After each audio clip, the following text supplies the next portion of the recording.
Теперь я определяю место первой шлевки, то есть вот эта у меня шлевка будет посерединке. Значит, делю пополам спинку, у меня получается 14. Ставлю метку, здесь у меня будет первая шлевка. Ну и остальные шлевки вы уже на свое усмотрение. Можно вот так вот серединку найти от метки до края, до среза, да, вот он у меня шовчик. То есть вот так будет шовчик, вот сюда. То есть посерединке примерно возле выточки. Можно чуть-чуть сдвинуть, я чуть-чуть сдвину от выточки, наверное, примерно, ну, сантиметра 1,5. Мне так хочется. Сюда шлевку сделаю. И здесь сантиметра 1,5 от выточки, тоже здесь шлевку сделаю. Точно так же мы с вами определяем место положения на полочке. Так, это у нас полочка, там у меня была спинка. Ну, то же самое, здесь у меня немножко, видимо, загладила неаккуратно. Между выточек я вот так отмеряю расстояние, измеряю между выточек. Здесь у меня... Так, 13,5. Делим на 2, получаем 6,75. Ну и примерно вот так ставим меточку. Здесь у меня будет средняя шлевка. Ну и между выточками, ну я решила вот здесь сделать шлевку, где у меня заканчивается выточка, да, вот так. То есть в зеркальном отражении делаем остальные 2 шлевки. Все, 6 шлевок у меня как бы приспособлены. Теперь мне нужно отвернуть. Так, где у меня метки? Вот они метки. Значит, мне нужно шлевку. Вот он у меня шов по шлевке. Вот он. И мне нужно, то есть получается, это внутренняя сторона, это внешняя сторона. Внешней стороной шлевки я прикладываю к юбке. И подсовываю вот сюда, между поясом и юбкой. Вот так, смотрите, видно. Подсовываю, чтобы меточка у меня была посередине этой шлевки. Чуть-чуть мне нужно хотя бы 1 сантиметр, чтобы выглядывал. Так. Скалываю. И слежу за тем, чтобы моя шлевочка была ровненько вот так расположена, чтобы она потом, когда я ее пришью, не скривилась никуда. Так.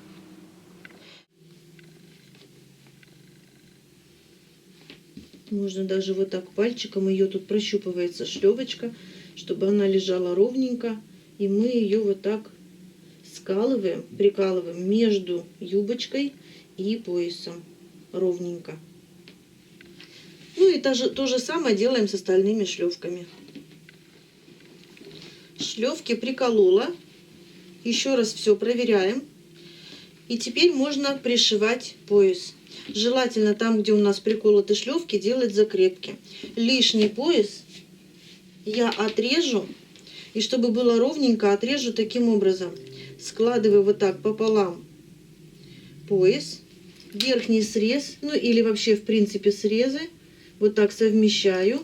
У меня он должен быть одинаковый, ровненький. И просто вот так отрезаю лишний кусочек. Все, иду пришивать пояс к юбочке. Итак, я пришила полоску пояса к юбке, вшивая между юбкой и поясом шлевки. Спереди шлевки и по спинке шлевки. Также пришила полосочку пояса к подъюбнику уже без шлевок, то есть просто пришила к поясу. Теперь мне нужно лишнее срезать, чтобы избежать утолщения. Что такое лишнее? Я буду убирать вот так от выточек вот эти вот уголочки. Можно срезать лишний припуск. То есть, если вы, допустим, так же, как и я, 1,5 сантиметра оставляли на припуск, ну, можно оставить где-то примерно сантиметр, да, полсантиметра срезать. Убираем лишние уголочки, лишнее утолщение.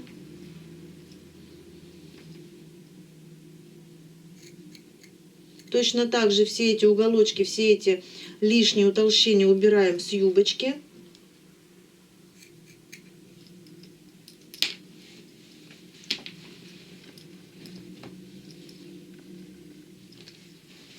от шлевки вот эти хвостики я тоже срезаю.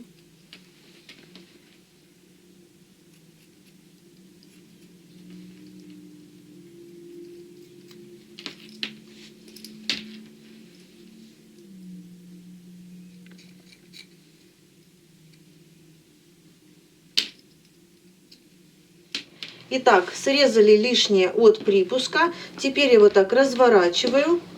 Вот так. Беру шлевку и делаю вот такой подгиб. Вот так. То есть вот у меня линия пришива пояса.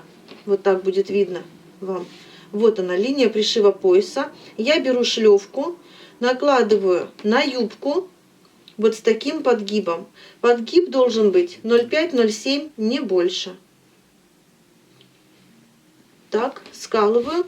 И здесь, прямо в край вот этой подгибки, я буду строчить туда-сюда с закрепочной строчкой. Ну, то есть, ну, наверное, где-нибудь 3 раза. Раз, два, три, вот так, да, чтобы у меня ниточки были в одной стороне.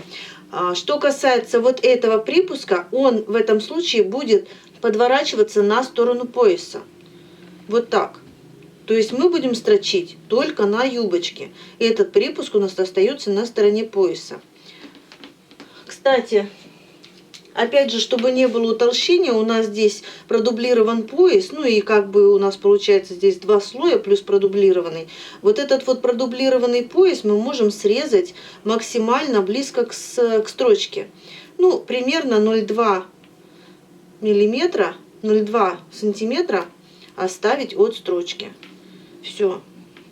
И у нас получается вот этим шовчиком, вот этим припуском будет накрываться тот припуск, который мы отрежем. У нас получится минимальное утолщение. В общем, сейчас делаю то же самое, что с этой шлевкой, со всеми остальными шлевками. И прошиваю закрепочной строчкой каждую шлевочку.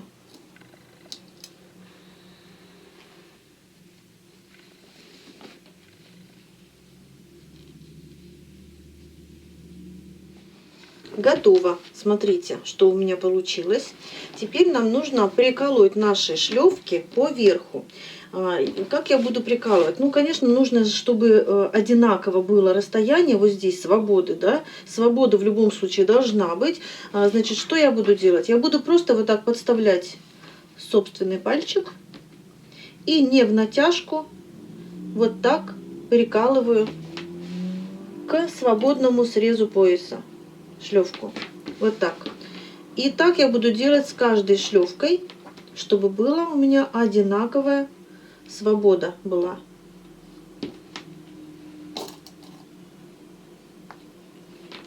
Вот. Оно должно быть все одинаково и ровненько.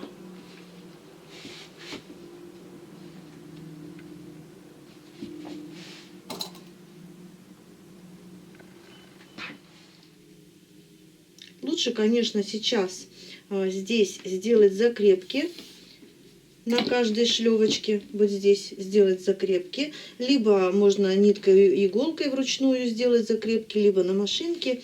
Теперь мы с вами будем сшивать 2 юбочки вместе. Складываем лицом к лицу. Вот так, совмещая срезы. Скалываем полностью по верхнему срезу. Конечно же, учитываем наши булавочки на шлевках, можно вот так сделать, чтобы их было видно. Или с этой стороны, чтобы было видно головку. Да, вот так. Вот, чтобы было видно. И вот таким образом мы с вами скалываем 2 пояса вместе.